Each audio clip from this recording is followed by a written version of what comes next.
सबके दिलों में यही एक सवाल है कि ऐसा कौन सा इंसान होगा जिसने इतने बड़े अपराध को अंजाम दिया। और ऑब्वियस सी बात है, हर किसी के दिमाग में ये चीज़ चल रहा होगा और चलना भी चाहिए। लेकिन आज इस वीडियो को देखने के बाद शायद मैं बोल सकता हूँ कि आपको कोई भी वीडियो देखने की ज़रूरत नहीं पड़ेगी। मैं आज ये मिस्ट्री मर्डर जो है ना पूरा क्लियर करने जा रहा हूँ। मैं इस केस में बड़े लेवल की अभी बात नहीं करूँगा, बड़े बड़े जो माफिया गैंगिज्म वो सब लेवल की अभी मैं उसको साइड कर देता हूँ। अभी मैं छोटे लेवल की बात कर रहा हूँ, जो छोटे लेवल पे जिन लोगों का नाम आ रहा है उसमें सबसे पहला जो नाम आ रहा है वो एक नौकर का आ रहा है, उसके बाद रिया चक्रवर्ती का आ रहा है, सूरज पंचोली का, उसके बाद संदीप सिंह, और लास्ट जो मैं शख्स का नाम बताने वाला हूँ वो भी एक कहानी में नया ट्विस्ट देने वाला है और उसका नाम है रूमी जाफरी। जी हाँ, आप लोग सोच रहे हो कि रूमी जाफरी कौन है। तो रूमी जाफरी एक बहुत ही बड़े फिल्म डायरेक्टर, प्रोड्यूसर हैं और एक राइटर हैं जो कि 12 तारीख को काफ़ी खुश थे सुशांत सिंह राजपूत, और उनकी फाइनल डील हो चुकी थी कि रूमी जाफरी के साथ एक मूवी बनानी है, उनके साथ काम करनी है। उसी खुशी में वो पार्टी देना चाहते थे। आप लोगों ने सुना होगा कि सुशांत सिंह राजपूत मर्डर से कुछ दिन पहले वो एक पार्टी अटेंड कर रहे थे, वो अपने घर में पार्टी मना रहे थे। तो इसी खुशी में मना रहे थे कि उनकी एक 12 तारीख को फिक्स हो चुकी थी, फाइनल डील हो चुकी थी, सारा कुछ क्लियर हो गया था, एग्रीमेंट वगैरह सब कुछ साइन हो गए थे मूवीज़ को लेकर के। बात स्टार्ट होती है 9 जून से दिशा शालियान से, जो इनकी एक्स मैनेजर थी सुशांत सिंह राजपूत की। उसकी मर्डर हो जाती है, लेकिन लोगों ने कहा कि सुसाइड हो गया और इसमें सारा जो इन्वॉल्वमेंट है वो सूरज पंचोली का था। ये सारी चीज़ें सुशांत सिंह राजपूत जान गए होते हैं कि ये ऐसी ऐसी प्रॉब्लम है और इसका मर्डर हुआ है। तो देखो, सुशांत सिंह राजपूत एक गर्म खून के इंसान थे और राजपूत थे, और राजपूत कभी भी ठंडा नहीं होता है, वो गलत बर्दाश्त कर ही नहीं सकता है। और आप ये भी जानते होंगे कि महाराणा प्रताप जब घास की रोटी खा करके जिंदा रह सकते थे तो सुसाइड करने के लिए सुशांत सिंह राजपूत सोच ही नहीं सकता था।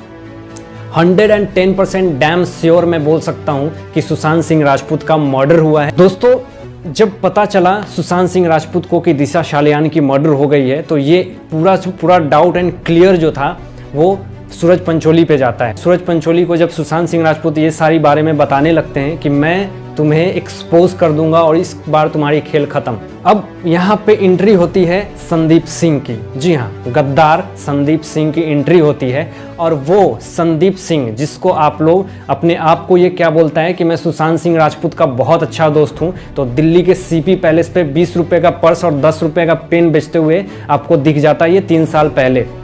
ये संदीप सिंह मुजफ्फरपुर का रहने वाला, इसके बारे में पूरा डिटेल आप देख लोगे तो ये अपने आप को दोस्त बोलता है सुशांत सिंह राजपूत का।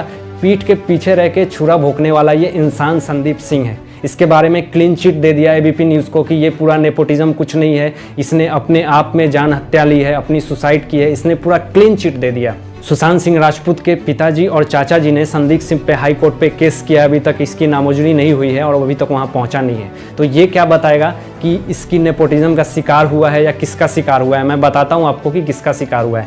सबसे पहले तो ये जानो कि दोस्तों, अगर मुझे ये चीज़ बताओ आप कि अगर कोई मर्डर करेगा या फिर कोई सुसाइड करेगा तो उसका जो घर का दरवाज़ा था वो बाहर से क्यों ताला लगा था, अंदर से क्यों नहीं लगा था?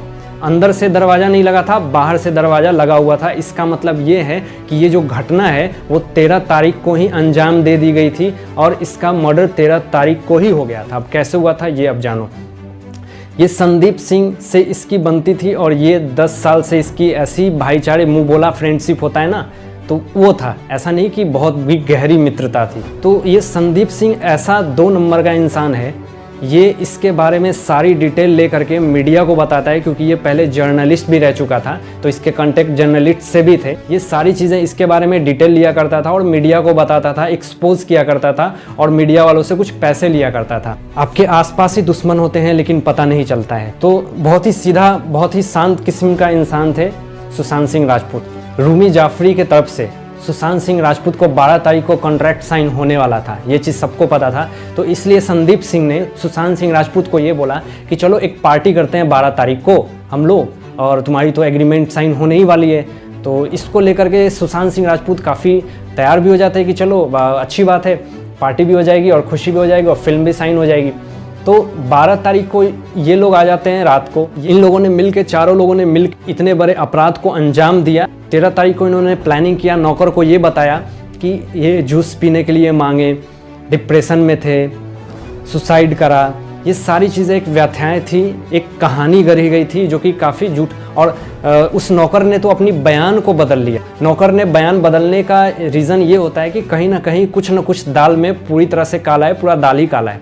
ये लोग अपराध को अंजाम करके दरवाजे को बाहर से लॉक करके निकल जाते हैं। पहले नौकर आता है, आप समझ लो पूरी तरह से प्लान कैसे फिक्स की हुई थी कि पहले तुम जाओगे, फिर उसके बाद संदीप सिंह जाता है, फिर उसके बाद रिया चक्रवर्ती आती है और सूरज पंचोली का कहीं नाम निशान नहीं होता है, क्योंकि वो एक बहुत ही बड़ा क्राइमिस्ट है। उसने ही सारा गेम उसी का खेला हुआ है। संदीप सिंह के अकाउंट में एक 9 तारीख को और एक 12 तारीख को 10-10 करोड़ रुपए का ट्रांजैक्शन है। तो इससे ये फिक्स होता है कि कहीं ना कहीं संदीप सिंह ने पैसे खाए हैं, या तो सुशांत सिंह राजपूत को मारने के लिए, या तो फिर उसके इस नेपोटिज्म जो भी अभी क्लीन चिट दे रहा है बीपी न्यूज़ को। तो रिमांड पे पुलिस ने रिया चक्रवर्ती को और संदीप सिंह को रिमांड पे लिया है और पूछताछ की जा रही है।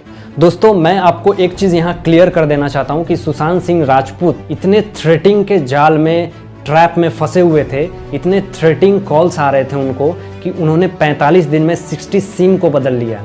It's a very big things, you know. 45 दिन में 60 सिम को बदल लिया। और कभी कभी तो एक सप्ताह तक वो अपने घर नहीं जाते थे, अपने फ्लैट पे नहीं जाते थे, कहीं सुनसान जगह पे गाड़ी को लगा करके वो सोया करते थे। बंदा कितना परेशान था, उसकी थोड़ी सी लाइफ आप थोड़ा सा कैन यू इमेजिन करके आप देख सकते हो।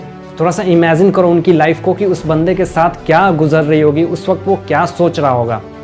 मतलब आप ये सोच लो कि बंदा अपने घर नहीं जा रहा है, उसको इतने थ्रेटिंग आ रहे हैं, इतने धमकियां आ रही हैं, इतने ट्रैपिंग कॉल आ रहे हैं, जिस कारण से वो डिमोलाइज है, फ्रस्ट्रेटेड है, ये डर में है कि कहीं घर जाऊंगा तो मुझे मार न दे। अपनी बहन को कॉल करके बोलता है कि दीदी मुझे वो मार देगा, मुझे वो मार देगा। मतलब ऐसे इस टाइप की टॉकिंग करता था बंदा।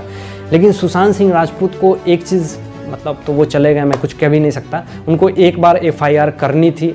और जितने व्यूअर्स मुझे देख रहे हैं, अगर ऐसी कुछ भी अगर आपके लाइफ में घटित होता है तो प्लीज़ पहले FIR दर्ज करो, ताकि इतनी परेशानी ना हो। अगर FIR दर्ज सुशांत सिंह राजपूत अगर बांद्रा पुलिस में कर गए होते तो आज ये पूरी तरह से फिक्स हो गई होती कि ये मर्डर है, सुसाइड नहीं है, क्योंकि उन्होंने FIR भी नहीं किया।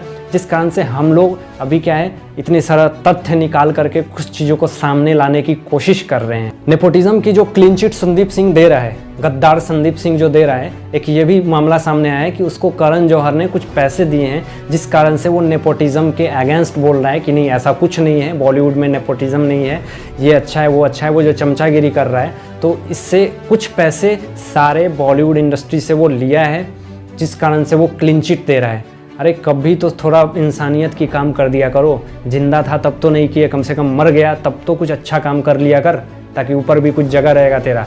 संदीप सिंह सुधर जा। दोस्तों, मैंने सारी मर्डर मिस्ट्री आपके सामने रख दी। इसमें असली गुनाहगार आपको कौन लगता है, तो आप कमेंट करके मुझे बता सकते हैं कि आपको क्या लगता है। जो मैंने अपना ओपिनियन था, मैंने पूरी तरह से रिसर्च करके जो कुछ भी मुझे लगा मैंने आप लोगों से शेयर किया, मैंने आप लोगों से बताया। अब आप लोग क्या सोचते हो, ये चीज़ मुझे कमेंट करके आप लोग ज़रूर बताना। तो आज के लिए बस इतना ही। मैं आशीष राठौर विदा लेता हूँ। फिर एक नए सोच के साथ, नए समय के साथ आपके समक्ष उपस्थित रहूँगा। तब तक दीजिए इजाज़त। अपना ध्यान रखिएगा, ख्याल रखिएगा। धन्यवाद।